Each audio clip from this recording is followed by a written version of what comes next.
Hello everyone, आप सभी का बहुत बहुत स्वागत है। जैसे कि चैप्टर चल रहा था हमारा कार्बन एवं उसके यौगिक, क्लास 10th का ये चैप्टर नंबर 4 कार्बन एवं उसके यौगिक का आज जो वीडियो करने वाले हैं वो हम पार्ट 3 करने वाले हैं। कार्बन एवं यौगिक का ये पार्ट 3 है। पार्ट 1 पार्ट 2 नहीं देखें तो उसका प्लेलिस्ट में आप जाएंगे, चेक करेंगे तो वहाँ से आपको मिल जाएगा। ठीक है, तो चलिए स्टार्ट करते हैं आज का सेशन। पहला है कि समजातीय श्रेणी किसको कहते हैं। तो समजातीय श्रेणी किसको कहते हैं समझिएगा। तो यौगिक की ऐसी श्रृंखला जिसमें कार्बन श्रृंखला में स्थित हाइड्रोजन को एक ही प्रकार के क्रियात्मक समूह या क्रियात्मक समूह प्रतिस्थापित करता है, उसको क्या कहते हैं, समजातीय श्रेणी कहते हैं। एक ही प्रकार का क्रियात्मक समूह जहाँ प्रतिस्थापित करेगा उसको क्या कहेंगे, समजातीय श्रेणी कहेंगे। ठीक है, कार्बन यौगिक के नामकरण की पद्धति दिया गया, इसको देखेंगे। तो कार्बन यौगिक के नामकरण की पद्धति कार्यात्मक समूह की प्रकृति के आधार पर पूर्व लग्न अनुलग्न के द्वारा संशोधित करके यौगिक का नाम उसका कार्बन श्रृंखलाओं पर आधारित होता है। यौगिक के नामकरण के नियम। यौगिक में कार्बन परमाणुओं की संख्या ज्ञात करें। तो जैसे कार्बन परमाणुओं की संख्या ज्ञात करते हैं, 4 है तो ब्यूट, 4 है तो ब्यूट। इस तरह यौगिक का कार्बन परमाणुओं की संख्या ज्ञात करते हैं। उसके बाद क्या करते हैं, फंक्शनल ग्रुप, जो भी फंक्शनल ग्रुप है, प्रयात्मक समूह है, की उपस्थिति में इसको पूर्व लग्न या अनुलग्न के साथ यौगिक के नाम दर्शाए जाते हैं। जैसे कि नीचे दिया गया है, उसको हम आपको अभी बताएंगे। ठीक है, कार्यात्मक समूह को निम्न प्रकार से समझाया जा सकता है। जैसे कि पहला है हेलोजन। हेलोजन को समझेंगे।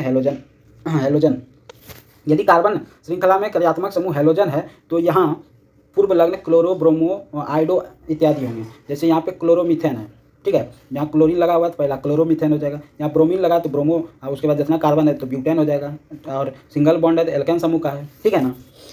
उसी प्रकार एल्कोहल यदि कार्बन श्रृंखला में फंक्शनल ग्रुप आपका क्या हो, एल्कोहल हो, तो एल्कोहल का फंक्शनल ग्रुप OH उपस्थित हो तो उस OL लगाते हैं। अनुलग्न में क्या लगाते हैं, OL। जैसे एथेनॉल हो जाएगा, ये CH3CH2OH, एथेनॉल। डायरेक्ट भी फार्मूला एथेनॉल का पूछा जाता है तो ये भी याद रखेंगे, डायरेक्ट CH3CH2OH। उसके बाद जैसे 5 कार्बन है, OH लगा हुआ है तो पेंटेनॉल हो जाएगा। क्या हो जाएगा, पेंटेनॉल। 6 कार्बन रहेगा तो OH लगा रहेगा तो हेक्सेनॉल हो जाएगा। ठीक है, उसी प्रकार चलते हैं एल्डिहाइड में। एल्डिहाइड को समझेंगे। यदि कार्बन श्रृंखला में फंक्शनल ग्रुप आपका एल्डिहाइड हो तो वहाँ CHO लगा रहेगा। क्या रहेगा, CHO उपस्थित रहेगा। क्या रहेगा, CHO लगा रहेगा। और इसे अनुलग्न में AL लगाते हैं। जैसे ethanal, propanal, butanal, pentanal, hexanal, ऐसे। जैसे CH3OH, इसी को क्या कहेंगे, एथेनल। जैसे यहाँ पे जितना कार्बन है, कितना 4 कार्बन है तो यहाँ ब्यूटेनल। ठीक है, चलिएगा कीटोन में चलते हैं। तो कीटोन में यदि कार्बन श्रृंखला में फंक्शनल ग्रुप समूह कीटोन हो तो आपका इस तरह से लगा रहेगा, C के ऊपर में डबल बॉन्ड के साथ O।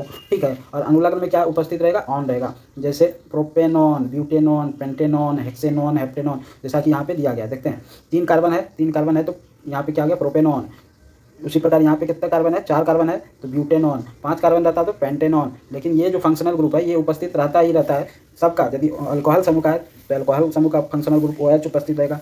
कीटोन समूह का है तो ये C के साथ डबल बॉन्ड के साथ O उपस्थित रहेगा। एल्डिहाइड के समूह स्थित है तो CHO उपस्थित रहेगा एल्डिहाइड का। ये फंक्शनल ग्रुप आपको याद रखना है। ठीक है, जैसे कार्बोक्सिलिक अम्ल में फंक्शनल ग्रुप जो है, परिचयात्मक समूह जो है वो क्या है, C के साथ OH लगा रहेगा, ऊपर में डबल बॉन्ड के साथ O लगा रहेगा। ठीक है, जैसे यहाँ पे देखिएगा एक कार्बन है और साथ में ये फंक्शनल ग्रुप लगा हुआ है कार्बनिक अम्ल का। ये हो जाएगा मेथेनोइक अम्ल। अनुलग्न में ओइक आएगा, मेथेनोइक अम्ल, प्रोपेनोइक अम्ल, ब्यूटेनोइक अम्ल। ठीक है, इस तरह से द्विबंध कार्बोहाइड्रेट, द्विआबंधित हाइड्रोकार्बन को देखेंगे। द्विआबंधित हाइड्रोकार्बन किसको कहते हैं, द्विआबंधित।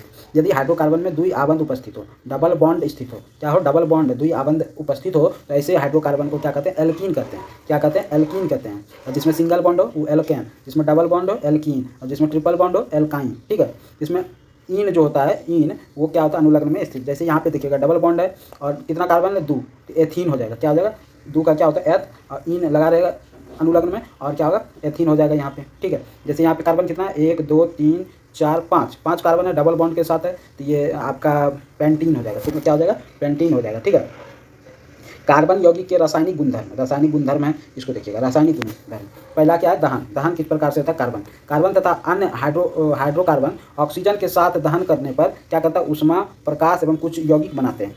क्या होता है, उष्मा, प्रकाश एवं कुछ यौगिक बनाते हैं।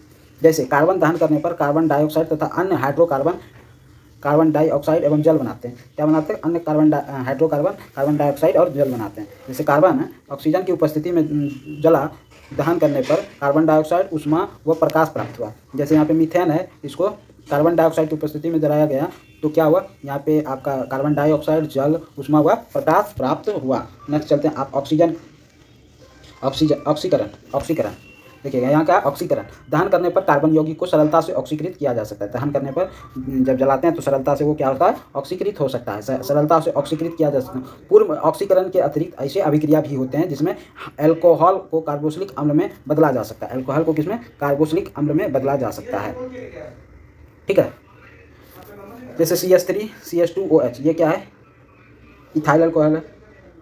इसको KMnO4 जो कि क्षारीय होता है प्लस उष्मा प्लस K2SO4 बोरक K2Cr2O7 उष्मा की उपस्थिति में क्या होता है, अभिक्रिया कराया जाता है, ये कार्बोक्सिलिक अम्ल में बदल जाता है।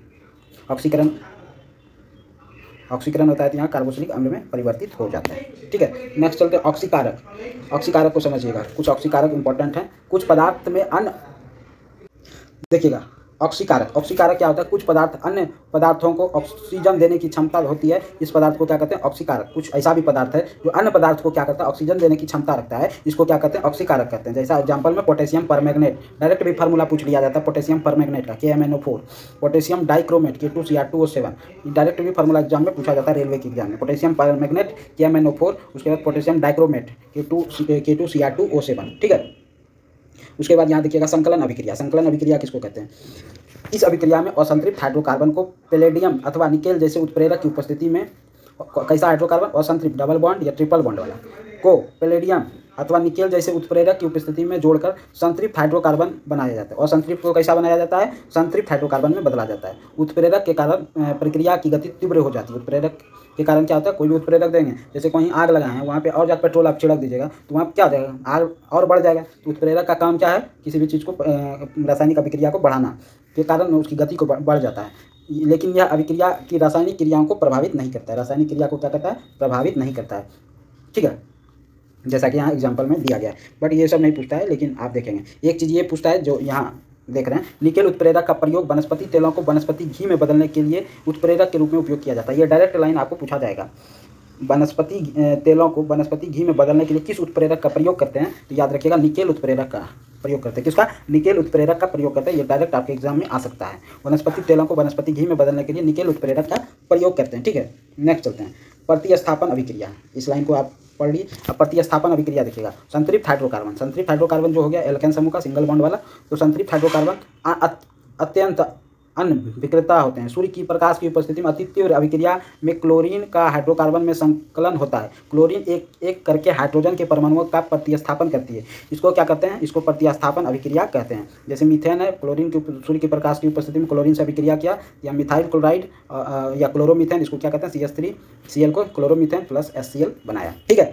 तो यहाँ पे आपका कार्बन एवं उसके यौगिक समाप्त हो गए। कार्बन एवं उसके यौगिक नहीं समाप्त नहीं हुए, इसका अभी एक पार्ट और है, पार्ट 4, जो कि आएगा नेक्स्ट वीडियो में। पार्ट 3 समाप्त हो गए हैं इसका, कार्बन एवं उसके यौगिक का पार्ट 3 समाप्त हो गए हैं। यदि आपने नहीं देखा पार्ट 1 और पार्ट 2 तो जाके देख लीजिएगा पार्ट 1 एंड पार्ट 2 प्लेलिस्ट में और सारे चैप्टर आपके पढ़े होंगे, वो भी आप देख सकते हैं। ठीक है, सारे वीडियोस देख लीजिएगा प्लेलिस्ट का, NCERT साइंस वाला। और यदि वीडियो अच्छा लगा तो चैनल को सब्सक्राइब करेंगे, ज़्यादा से ज़्यादा शेयर करेंगे। आप सभी अपने व्हाट्सएप ग्रुप में शेयर, व्हाट्सएप में DP लगा दें, DP नहीं स्टेटस में शेयर कर देंगे, तो वहाँ से सभी लोग जुड़ जाएंगे। ठीक है, तो ज़्यादा से ज़्यादा शेयर करेंगे। यदि वीडियो अच्छा लगता हो तो ज़्यादा से ज़्यादा लाइक भी करना है। क्या करना है, लाइक भी करना है, सब्सक्राइब भी करना है, शेयर भी करना है। ये काम आपका है, तो आप ही करेंगे। थैंक यू, धन्यवाद। इसी के साथ इस वीडियो को समाप्त करते हैं। जय हिंद।